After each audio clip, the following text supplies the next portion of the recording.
Act 1. The Order That Shouldn't Exist.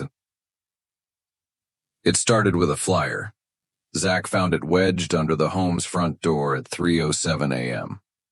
The paper was old, almost brittle, with faded red text that read, "Best pizza you'll ever eat. With every bite you're eating your future." No phone number, no address, just a link to a website, www.seriousaboutpizza.boo. Zach frowned, running a hand through his tousled dark brown hair, which stuck up in uneven spikes from sleep. His sharp green eyes narrowed as he examined the flyer. The guy was lean, slightly tanned, and always looked like he was one sarcastic comment away from trouble. Behind him, Lena stirred from the couch. "What's that?" she murmured, rubbing her hazel eyes, her deep brown skin glowing under the dim kitchen light. Curly black hair was piled into a messy bun, and she wore an oversized hoodie that once belonged to an ex. "Dude, why are you up?" "Because some psychopath is advertising pizza at witching hour." He tossed her the flyer. "Ever heard of this place?" Lena yawned. "Number, but I bet Eddie has." As if summoned. Eddie emerged from his room, a Red Bull in one hand, a half-eaten Twinkie in the other. His wild black hair stuck out in every direction, making him look perpetually electrocuted. His skin was a pale, sickly white. A byproduct of too many sleepless nights reading conspiracy theories. His nose was slightly crooked from a childhood accident, and his sharp blue eyes always gleamed with mischief. Eddie snatched the flyer, eyes lighting up. "Oh, hell yes. This screams urban legend bullshit. Let's order." "Dude." Zach groaned. "No phone number. No menu.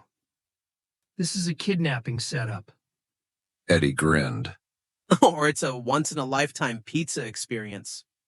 Carlos entered next, scratching his dark brown beard, his light brown skin still slightly damp from a late-night shower. Stocky, muscular, and the only one in the group who actually worked out, Carlos had the energy of a golden retriever trapped in a man's body. His deep-set brown eyes always carried an easy humor, his wide nose and full lips giving him an expressive face that never stayed serious for long. "What's this?" he asked, taking the flyer. "Oh, weird. No price." Nope. Eddie said. Only this creepy website. Carlos pulled out his phone. "Let's check it out." They huddled around as he typed in the URL. The website was bare bones, just a black background with a red button. Order now. "No checkout? No address?" Lena muttered. "That's shady as hell." Carlos grinned. Only one way to find out. Before anyone could stop him, he pressed the button. Instantly, the screen flashed. "Your order has been received. We'll arrive when we're ready." A knock echoed through the house. Everyone froze. Slowly, Zach turned to the door. "No way." Another knock, this time louder. Lena whispered.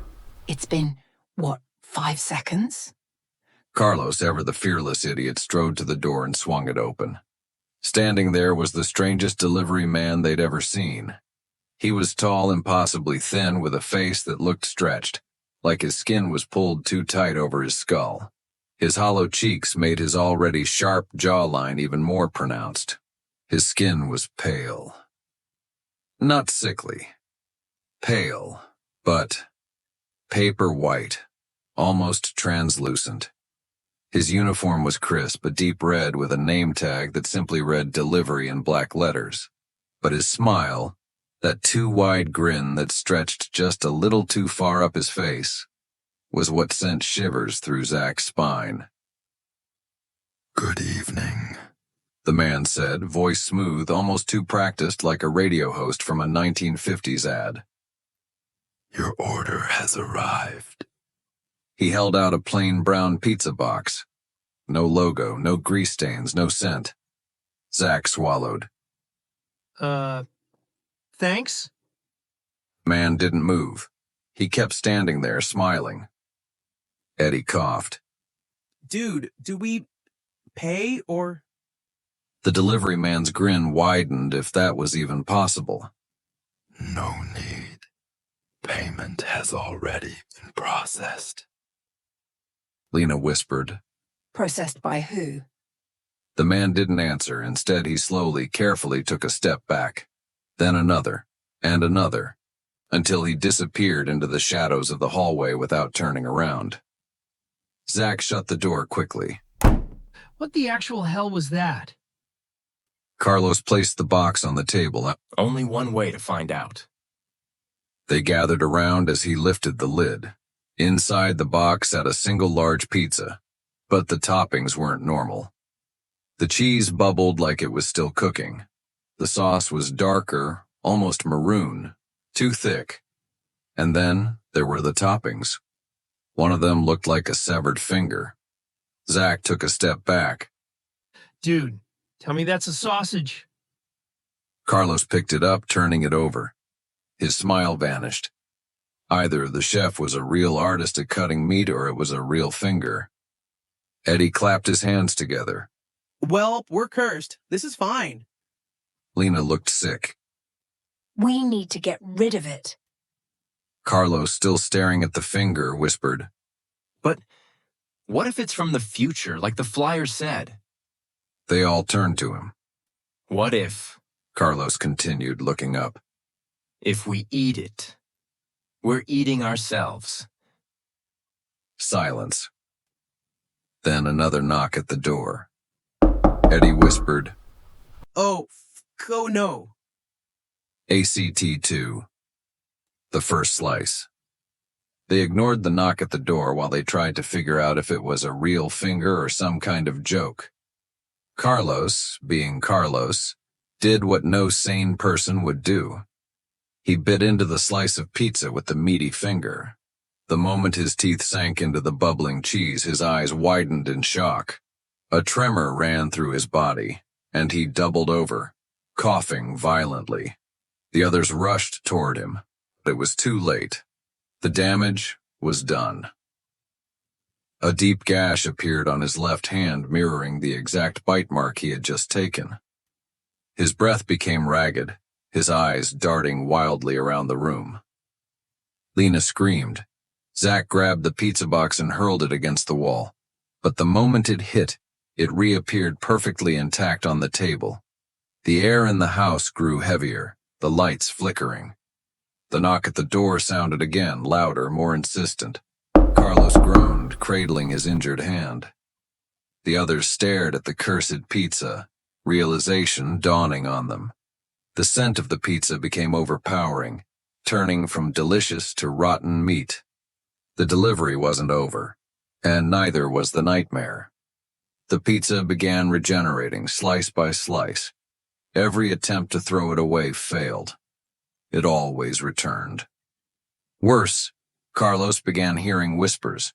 The others started hearing them too. A soft, raspy chant in a language none of them understood. Late into the night, the pizza started calling their names. One by one, they found themselves drawn to it, their hunger growing despite their horror.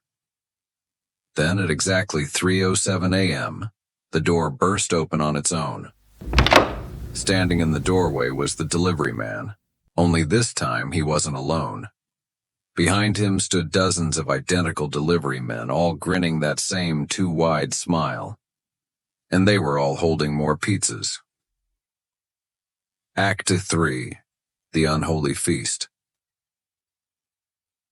The house was drowning in silence, thick and oppressive, only punctuated by the rhythmic dripping of condensation from the fridge. Zach's breath felt stuck in his throat as his eyes darted from one identical delivery man to the next. Each of them stood completely still, the grins stretched across their gaunt faces like grotesque masks. The pizzas they held were stacked so high they should have toppled over, yet they remained perfectly balanced. Lena took a slow step back, her pulse hammering against her ribs. This isn't real. she whispered, her voice barely audible. Her legs felt unsteady, like she was standing on the edge of a bottomless pit. Carlos, still cradling his injured hand, let out a shaky laugh, but there was no humor in it. Okay. He murmured. So what's the plan? We fight them? We run?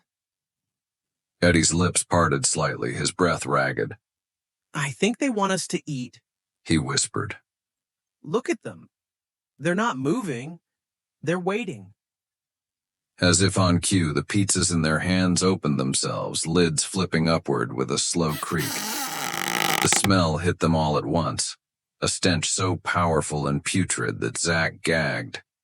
It was a thick mixture of rotting flesh, sulfur, and something metallic.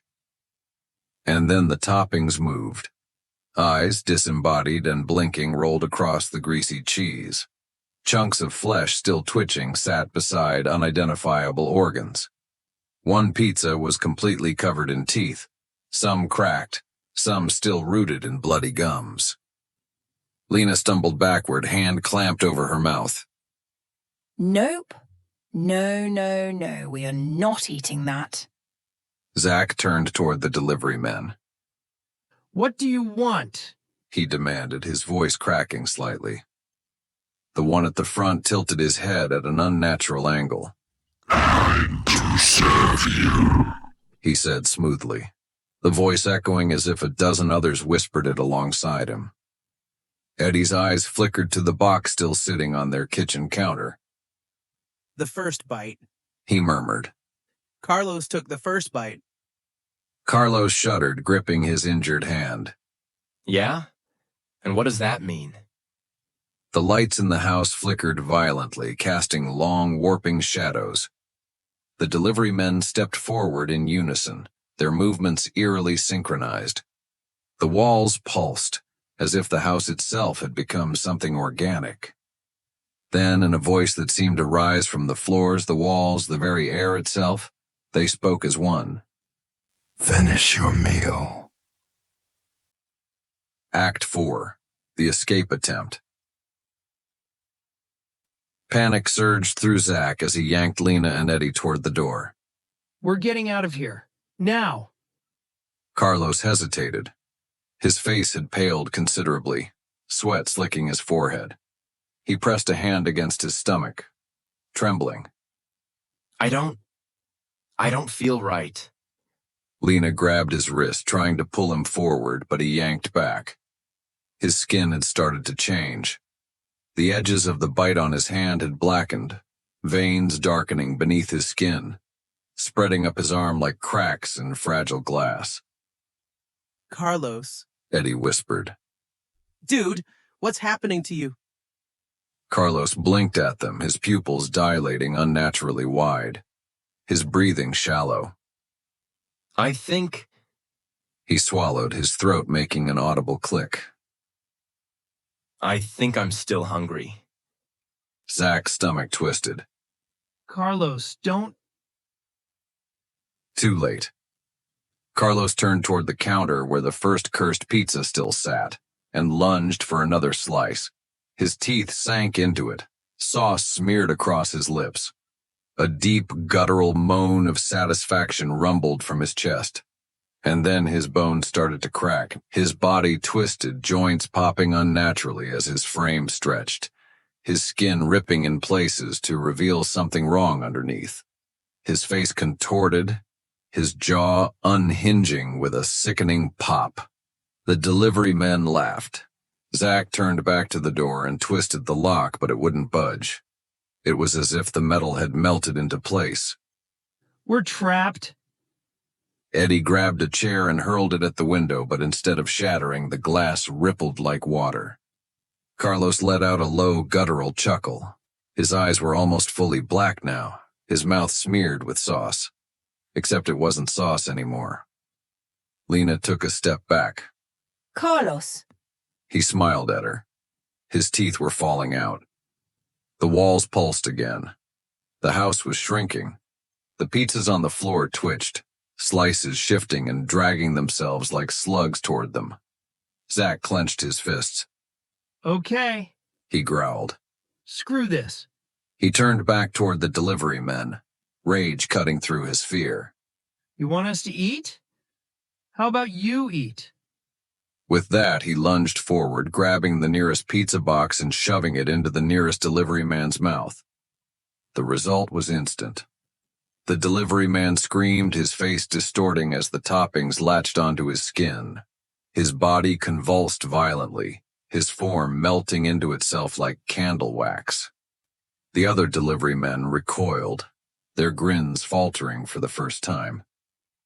Eddie caught on quick. He snatched another pizza and hurled it at them. Eat it, you freaks!